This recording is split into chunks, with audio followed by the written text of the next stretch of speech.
Dobrodošli. Kanal Troja u Srbiji.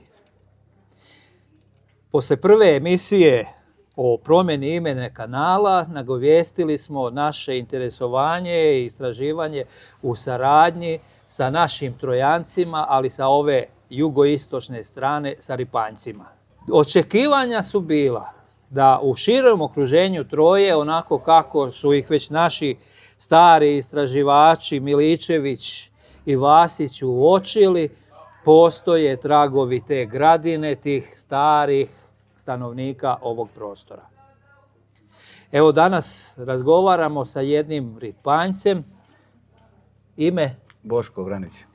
Boško je stanovnik ovdje jednog zanimljivog naselja zato što je direktno u susjedstvu samo preko Bele reke u zoni Troje. Koliko dugo si, Boško, tu? Po ceo život. 58 godina. A sam prostor u zoni tvoje kuće je potok jedan zanimljivog imena. Sad ga zovu Hajdučki potok. Inače u narodu se zove Slani potok. Slane vode. Ali zovu ga Hajdučki potok. Sad je na kartama on ucrtan kao Hajdučki potok. Da. I on je pritoka Bele reke. Da. A izvire negdje u zoni Lipovačkog puta ovog. Pa u šumi on daleko je, ali na toj strani je. Postoji, znači, taj njegov stari naziv Slani potok. Slani potok, Slane vode.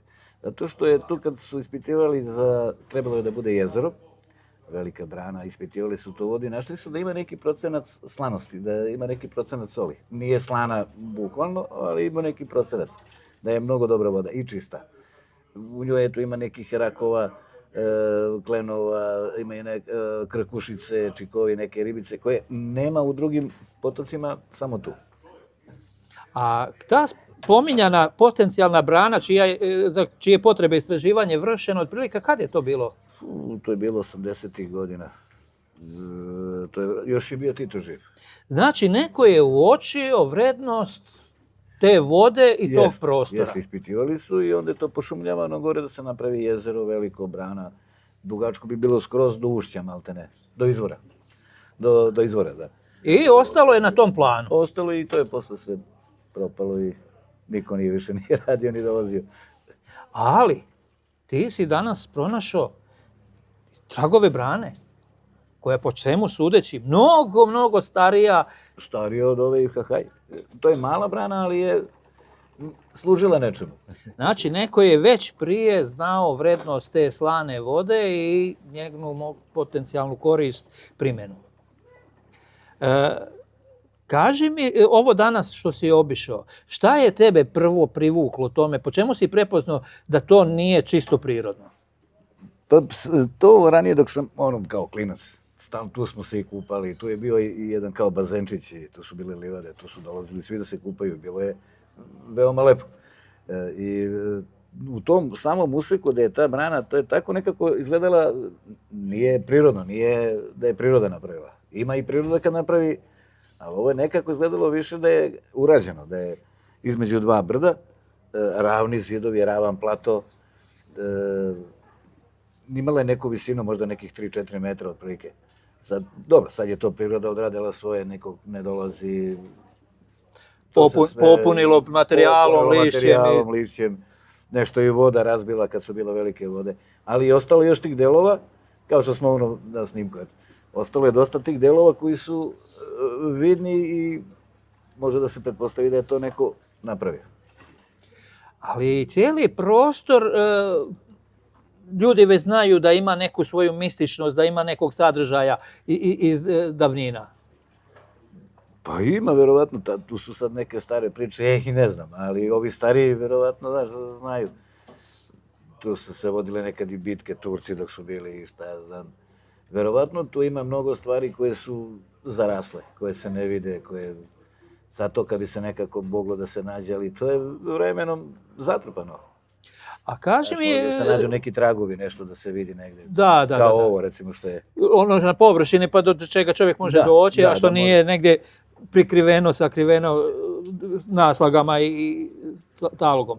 Nego kaži mi, u tom kraju, da li se priča ili se zna šta da je nekad tu bilo nekakvih rudnika, nekakvih iskopavanja nečega. Pa bilo je s ove strane Palanke, vamo sa druge strane, bilo je. Sad moguće da i ovdje bilo nešto. Ovdje nije, direktno nije. Ne zna se za trag, ne zna se da...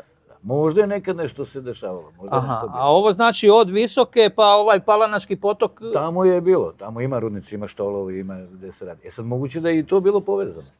Jer to je sve u tom kraju blizu. Da. Rekli bi isti geološki sloj. Da. Verovatno i sama struktura kamena, tog materijala. Zanimljivo je ovo danas što si pronašao, možeš i nam i pokazati. Ne, ovo su Jer upravo specifičnost ovakvih geoloških struktura, kvarca koji ima već kristalnu strukturu, ukazuje na potencijalne tektonske dešavanja, velike temperature i velike pritiske, da već kvarc pretvore u jasno kristalastu strukturu. Ne znam koliko se odbljesak od sunca može da se vidi na glatkoj površini na kamerama, ali i sama debljina čistog kvarca ukazuje na izuzetnu vrednost samog lokaliteta sa aspekta geologije, a da ne kažemo i potencijalnog rudarenja, plus ovog našeg, znači prepoznavanja Troje kao lokaliteta od izuzetno vrednosti istorijskog, arheološkog, i cijeli prostor je po svemu sudeći i same za lokaciju Troje, glavnog grada cijele jedne oblasti, odabran i po njenim prirodnim kapacitetima i vrednostima. Kvarc je jedan od materijala koji ima u prošlosti veću vrednost nego što ima danas. Iz tog razloga, izuzetno nam je zadovoljstvo bilo s tobom popričati, ispratiti tvoje istraživanje i nalaze, i nadamo se da i drugi Ripanjci će naći svoj interes da i sami istraže ostale visove, ostale prostore Troje i prostora oko Troje, jer po svemu sudeći svugdje ima nešto zanimljivo. Da li je to iz vremena Troje ili je to ono ranije, još na Čaršiji, što je Miloje Vasić pronašao? Da li su to one nedostajuće nam informacije, onih 7-8 humki koje je Miličević bilježi upravo na toj strani uz Hajdučki potok i gore prema Lipovici? Da li su to ostali tragovi rudarenja, da li trojanskog ili rimskog ili kasnijeg? Svaka informacija nam je od posebne važnosti. Verovatno ima tu još mnogo stvari da se nađe osim ovoga. Ima sigurno, nego to je sve zatrpano. Evo, sad mi smo iskoristili ovaj lijep jesenji dan da odradimo ovako na terenu koliko se moglo. Čekamo da list opane, da vegetacija se slegne, pa zajedno da napravimo još jednu ofanzivu. Tako je, da krenemo taj slani potok, da mu razrešimo misteriju, da pokušamo da se odrede laboratorijske analize, da se vide šta mu to daje osnovu za to njegovo ime slanog potoka. Bože zdravlje, samo da nas vreme posluži. Eto, toliko iz Ripnja, Troje u Srbiji. Vidimo se uskoro.